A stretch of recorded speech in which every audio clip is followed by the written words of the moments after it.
Bonjour, bonjour, j'espère que vous allez bien. On se retrouve aujourd'hui pour une nouvelle vidéo sur un thème qui me tenait depuis longtemps à cœur. Je voulais appeler ça le syndrome de Jonas, mais en fait ça a déjà été pris pour autre chose, du coup on va parler plutôt du stratagème de Jonas. Avant d'aller un tout petit peu plus loin dans le sujet, je sais, je suis désolée, j'ai été absente pendant un petit moment, oui certes, et j'ai 100%, il y en a deux qui manquent, je crois celle de juin et de juillet. Ça va venir, je sais pas exactement quand, mais je vais les faire et les poster après. Mais aujourd'hui, on parle de quelque chose d'un petit peu différent, on parle d'un personnage de la Bible, d'une histoire de la Bible qui se passe dans l'Ancien Testament. Donc c'est toute la partie de la Bible qui relate les événements avant Jésus. Et donc on parle d'un personnage très intéressant qui s'appelle Jonas. Moi je me souviens, on avait lu ce livre il y a 2 ans au groupe public de l'université, et c'est genre chaque semaine c'était un peu une claque parce que tu te dis ah mais en fait parfois je me retrouve dans la même situation que lui. Donc bref, on va donc commencer. Donc je vais essayer de vous expliquer un petit peu l'histoire, et puis il y a quelques versets qu'on va lire comme ça qui vont nous permettre de mieux comprendre ou d'avoir un petit peu un avis. Donc en fait, on n'a pas énormément de contexte sur qui est Jonas et tout. On sait juste que, ça commence en nous disant « La parole de Dieu fut adressée à Jonas en ces termes.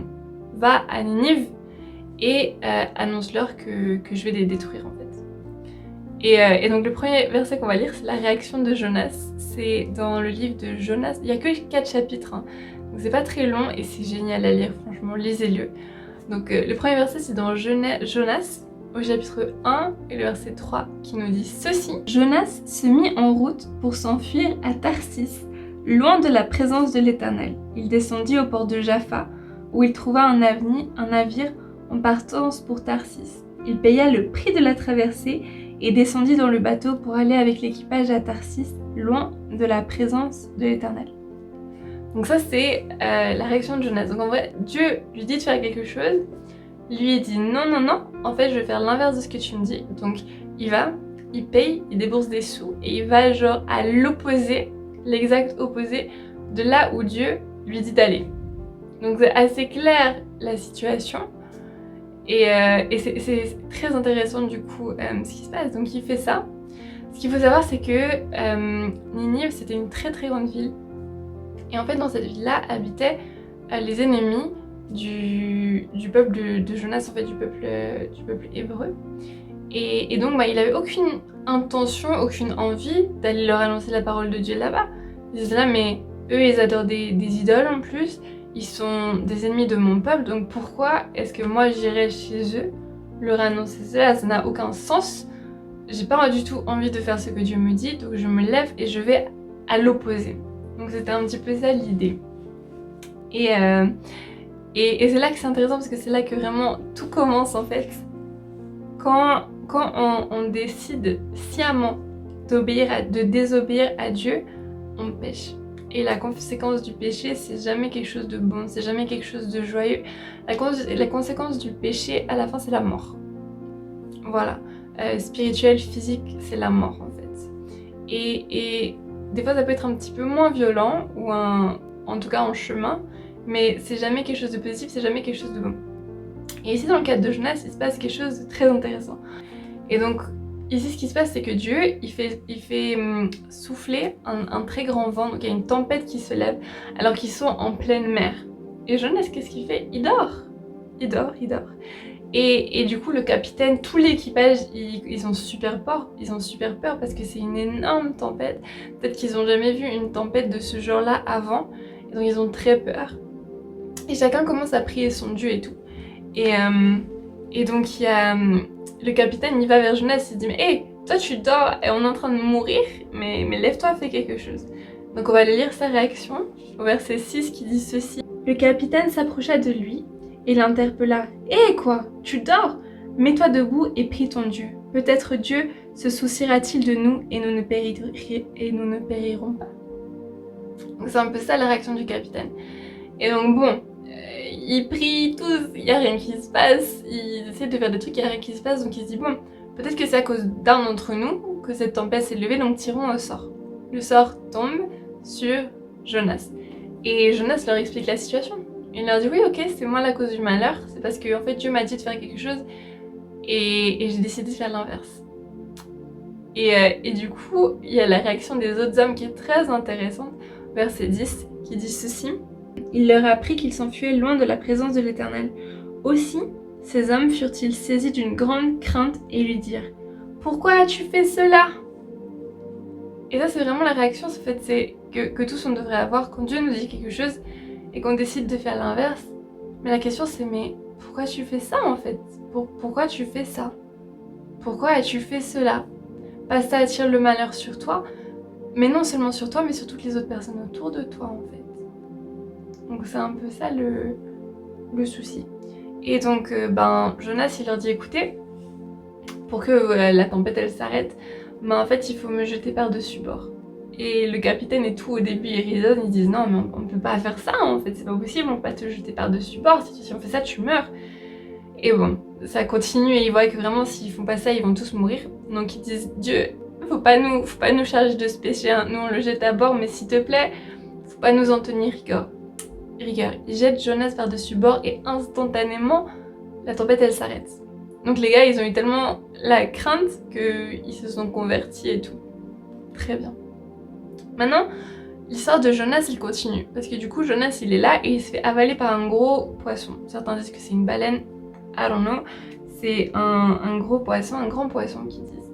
Et donc, Jonas, il reste 3 jours et 3 nuits là-dedans. C'est long, hein, 3 jours et 3 nuits. Et pendant ces 3 jours et ces 3 nuits, il a le temps de réfléchir du coup.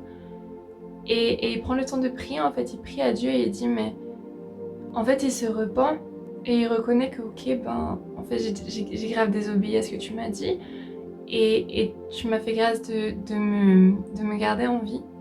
Donc voilà, je crie à toi, redonne-moi la vie, tout ça, tout ça. Et au bout de 3 jours, il est dit que Dieu parla au poisson et le poisson il recrache Jonas sur la terre ferme.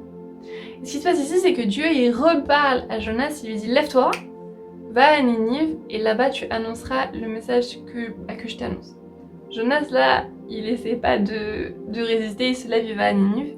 Et donc au verset 4, on va lire du coup ce qui se passe. Jonas entra dans la ville et commença par y marcher toute une journée en proclamant « Dans 40 jours, une catastrophe viendra sur Ninive. » Donc ça, c'était son message. C'est pas très joyeux, c'est pas plein de sentiments, d'émotions, c'est clair, c'est dans 40 jours Ninive sera détruite. Mais ce qui se passe, et ce qui est incroyable, c'est que en fait c'était le message que Dieu lui avait donné. Donc Dieu, avec ce message, a travaillé dans le cœur de tout le monde et tous les habitants de Ninive ont été très touchés. Ils ont vraiment pris ça à cœur et ils se sont dit mais qu'est-ce qu'on va faire ? Qu'est-ce qu'on va faire pour éviter ça ? Et c'est arrivé jusqu'au roi. Et le roi a fait proclamer ce message qui se trouve versets 7 à 10 de Jonas 3. Il fit proclamer ce décret dans Ninive. Par ordre du roi et de ses ministres, il est interdit aux hommes comme aux bêtes, petits ou gros bétail, de manger quoi que ce soit, de paître et de boire de l'eau. Hommes et bêtes doivent se couvrir de toiles, de sacs et crier à Dieu de toute leur force. Que chacun abandonne sa mauvaise conduite et les actes de violence qu'il commet. Qui sait ? Peut-être Dieu sera-t-il et décidera-t-il de changer de ligne de conduite en abandonnant son ardente colère de sorte que nous ne périrons pas. Donc là c'est le message de Dieu et on voit ensuite le message du roi et on voit ensuite la réaction de Dieu. Verset 10 qui dit ceci. Lorsque Dieu constata comment les Ninivites réagissaient et abandonnaient leur mauvaise conduite, il renonça à faire venir sur eux le malheur dont il les avait menacés et s'en abstint. Et donc c'est très intéressant parce que du coup, Dieu a agi en fait. Le message que Jonas a prêché, ça a touché les Ninivites et ils se sont repentis. Et Dieu a agi. Et ce qui est super intéressant, c'est qu'il reste encore un chapitre, le chapitre numéro 4. Et là, on voit que Jonas, il pète un câble. Parce qu'il se dit, mais c'est exactement pour ça que je voulais pas aller à Ninive. Parce que je savais que tu es un Dieu bon, tu es un Dieu plein de compassion. Et je savais que tu allais leur faire compassion et leur faire miséricorde. Et c'est pour ça que je voulais pas aller. C'est pour ça que j'ai voulu fuir à Tarsis. Mais en fait, tu m'as pas laissé le choix. Et il est trop en colère et il demande la mort et tout. Et Dieu lui parle. Et en gros, en fait, il lui dit, mais c'est ma volonté, en fait. Ces gens à qui tu as prêché, ces gens à qui tu as parlé, ben c'est moi qui les ai formés, c'est moi qui les ai aimés, et c'est moi qui veux les sauver. Et t'as pas le droit de t'énerver pour ça, en fait. Est-ce que c'est juste vraiment de t'énerver parce que je décide de leur faire du bien, parce que je décide de les sauver, parce que je décide d'écouter lorsqu'ils m'implorent, lorsqu'ils se repentent? Tout comme lui, en fait, Jonas aussi, il s'est repenti. Jonas aussi, il a suivi une mauvaise voie. Et Dieu a fait exactement la même chose qu'il a fait avec Jonas, mais il a fait avec les gens de Ninive aussi. Et donc, c'est un petit peu ça, en fait, que j'avais à cœur par rapport à l'obéissance à Dieu, parce que souvent, Dieu nous demande de faire des choses. Ça peut être des petites choses, ça peut être des grandes choses. Et notre chair, elle va toujours trouver un peu des excuses ou de se dire ah non mais c'est pas vraiment Dieu qui m'a parlé, en fait c'est moi, c'est moi-même qui me suis dit de faire ça, ou ok Dieu me demande de faire ça mais c'est beaucoup trop dur, j'y arriverai jamais, ou ouais Dieu s'est sûrement trompé, hein, il m'a dit ça à moi mais c'était pas à moi. Mais en fait ce qui se passe c'est que Dieu sait ce qu'il fait, et s'il nous demande de faire quelque chose, il sait pourquoi il nous demande, et il nous donne les capacités pour le faire.